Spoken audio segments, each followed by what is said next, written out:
डुमरी के 20 तीर्थंकरों की मोक्ष भूमि शाश्वत तीर्थ क्षेत्र यहाँ की रज रज में है।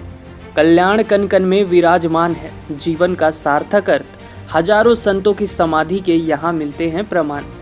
ऐसे विश्व वंदनीय श्री सम्मेद शिखर जी के पर्वत पर लगातार आग लगने की घटना बेहद चिंतनीय है। दरअसल पारसनाथ पर्वत वन्य जीव अभ्यारण्य के अंदर आने वाला क्षेत्र है, जो कि कई वर्ग किलोमीटर में फैला हुआ है, जो आग की लपटों से धधक रहा है। पारसनाथ पहाड़ के विभिन्न क्षेत्रों से सुलगती आग धीरे धीरे पूरे पारसनाथ पर्वत को अपने आगोश में ले रहा है। फैलती आग की लपटों से एक और जहां पहाड़ की हरियाली नष्ट हो रही है, वहीं जंगली जीव जंतु के अस्तित्व पर भी खतरा मंडराने लगा है। बताया जाता है कि ग्रीष्म ऋतु में या कहें कि पतझड़ के मौसम में यहाँ के जंगलों के पेड़ से पत्ते झड़ने लगते हैं। जो पत्ते झड़ जाते हैं, मौसम गर्म होने से बहुत ज़्यादा सूख जाते हैं। किसी कारण जब पत्ते आग के संपर्क में आ जाते हैं तो बहुत तेजी से ये आग फैल जाती है। गर्मी के मौसम आते ही पहाड़ में आग लगनी शुरू हो जाती है। पतझड़ के बाद सुलगती आग पूरे पहाड़ में फैलने लगी है। आग की लपटें धीरे धीरे पूरे पहाड़ को अपने आगोश में ले रही है।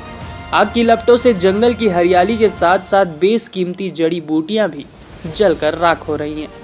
यही नहीं, वन्य प्राणी आश्रयनी क्षेत्र पारसनाथ से जंगली जीव जंतु भी विलुप्ति के कगार पर है। कहते हैं कि महुआ चुनने के उद्देश्य से ग्रामीण आग लगाते हैं, जो धीरे धीरे आग जंगल के रास्ते पहाड़ की तरफ फैल जाती है।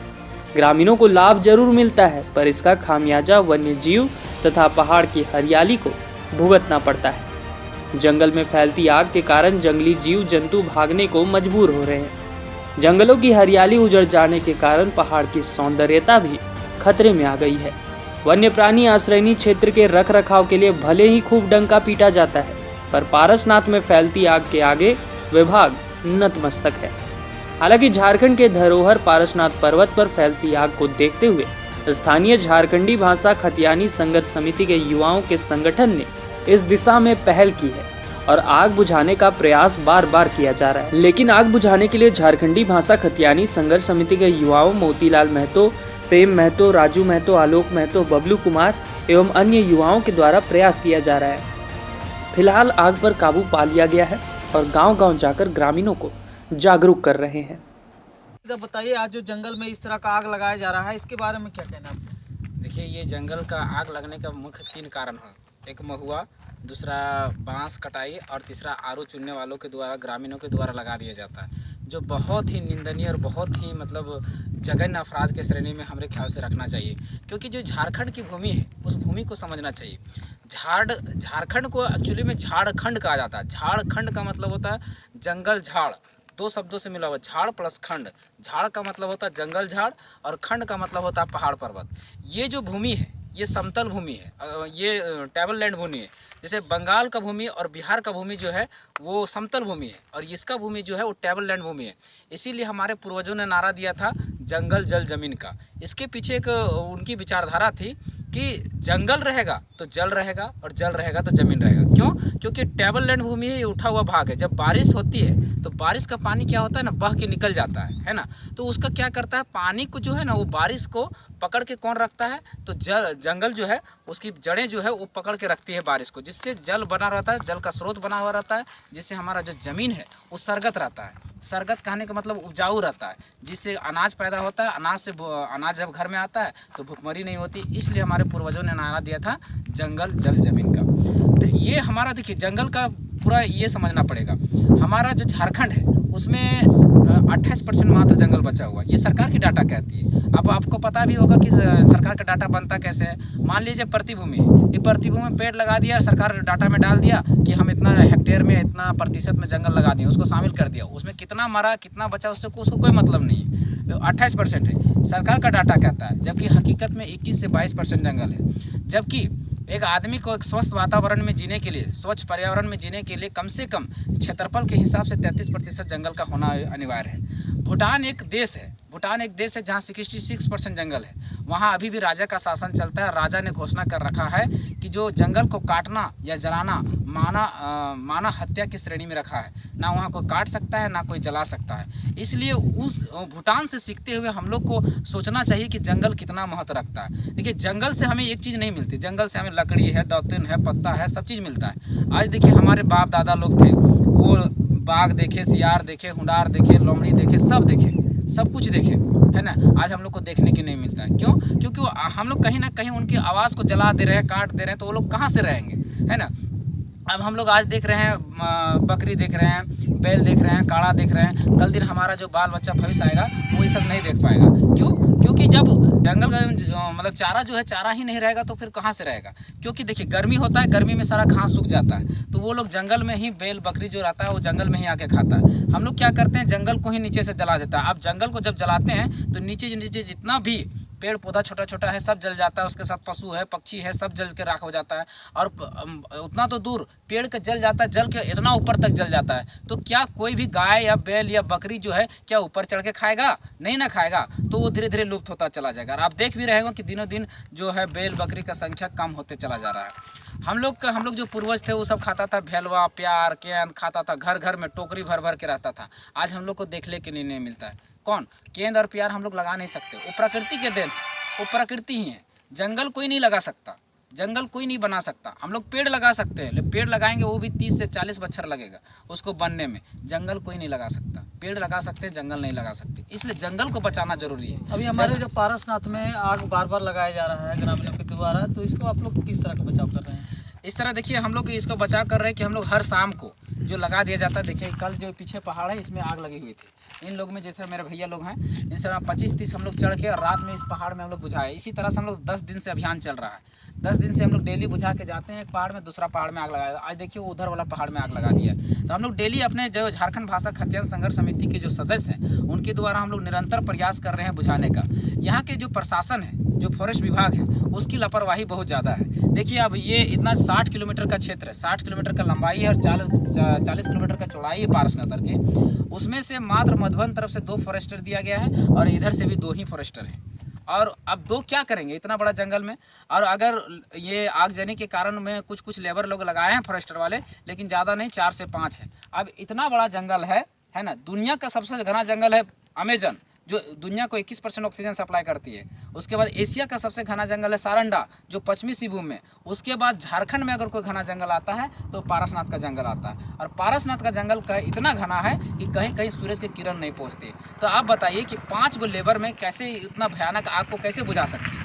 नहीं बुझा पाएगी। तो हम सरकार से, आपके चैनल के माध्यम से सरकार से और यहाँ के प्रशासन से, जंगल विभाग के कर्मचारी से, डीएफओ से, रेंजर से हम रिक्वेस्ट करेंगे, निवेदन करेंगे कि आप यहाँ वन रक्षा समिति का अगर आपके पास नहीं है, आपके अगर फॉरेस्टर नहीं है, तो आप वन रक्षा समिति का गठन कीजिए, वन रक्षा समिति की मात्रा बढ़ाइए। और एक कमेटी नहीं, हमको लगता है यहाँ से जो निमिया घाट से स्टार्ट होता है तो कम से कम 5 कमेटी का गठन कीजिए और 5 कमेटी में कम से कम 25-25 लड़के को रखिए, तभी कंट्रोल हो पाएगा। और मधुबन क्षेत्र से भी यही काम कीजिए, तब जाके ये होगा।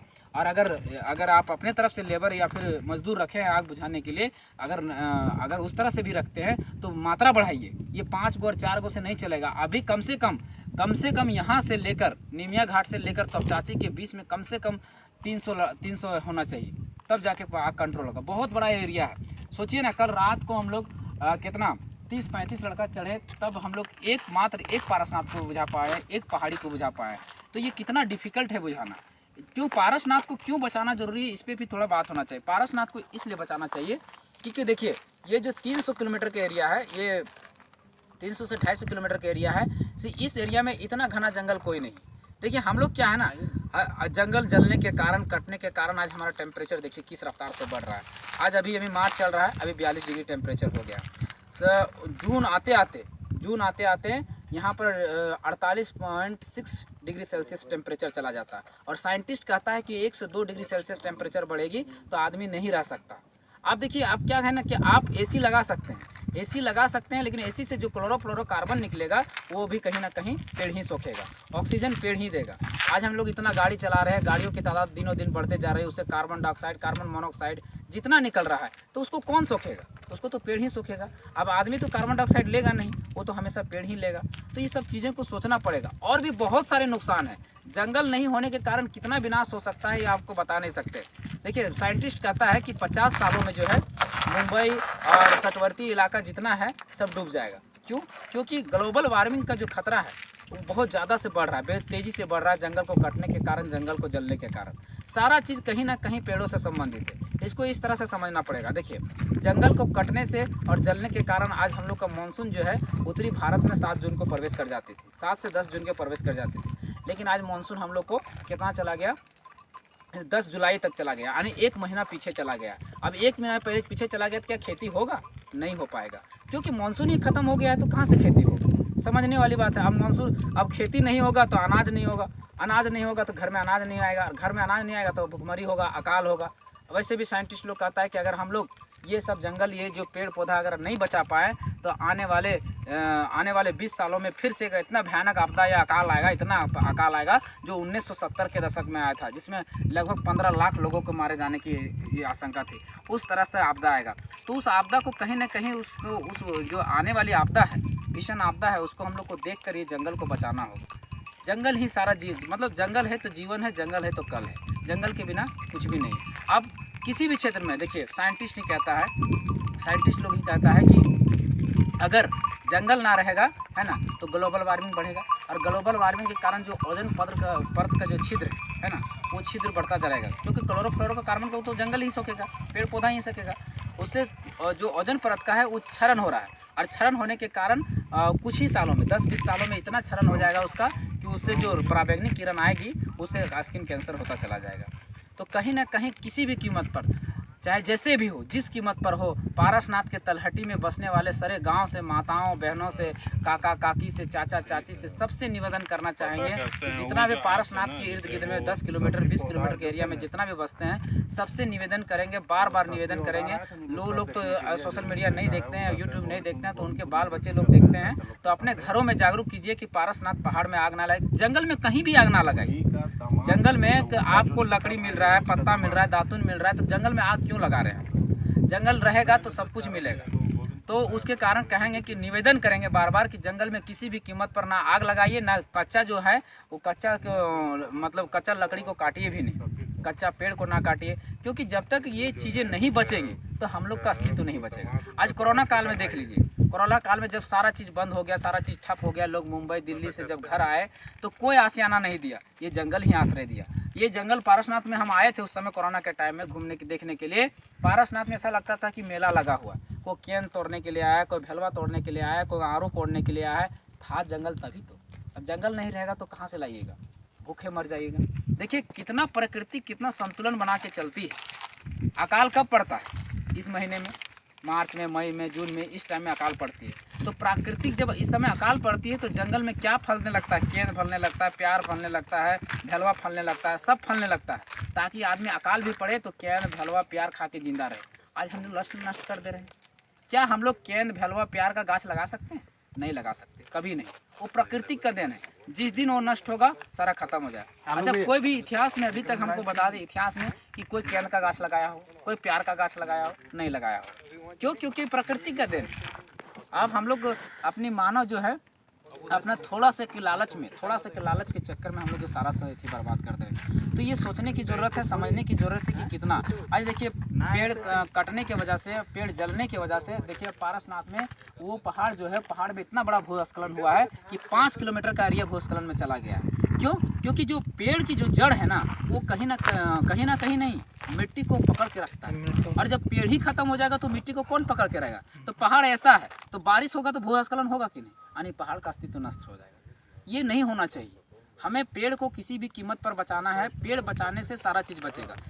जल का स्तर सुधरेगा, जिससे कुआं, तालाब वगैरह हम लोग का भरा रहेगा।